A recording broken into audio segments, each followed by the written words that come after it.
Sir bill sir. ధర్ని starters 500 ఇవ్వు. వైషు బిర్యానీకి 1000 ఇవ్వు. రే మామ కూల్ డ్రింక్స్ డబ్బులు ఇరా.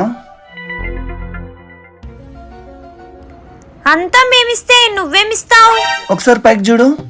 ధర్ని రెస్టారెంట్ పోదామా? ఇప్పుడు నా దగ్గర అంత డబ్బులు లేవు. జస్ట్ నువ్వు స్టార్టర్స్ పెట్టుకో, మిగతా అంతా నేను చూసుకుంటా. హా సరే. వైషు రెస్టారెంట్ పోదామా? మంత్ ఎండ్ కదా, అంత బడ్జెట్ లేదు ప్రశ్. జస్ట్ నువ్వు బిర్యానీ చూసుకో, మిగతా అంతా నేను చూసుకుంటా. రే మమ్మ రెస్టారెంట్ పోదామా? రే నా దగ్గర 200 ఉన్నాయిరా. జస్ట్ నువ్వు కూల్ డ్రింక్స్ పెట్టుకో, మిగతా అంతా నేను చూసుకుంటా. అరే నా కొడక ఓసలి వెళ్ళి నా కొడక నీ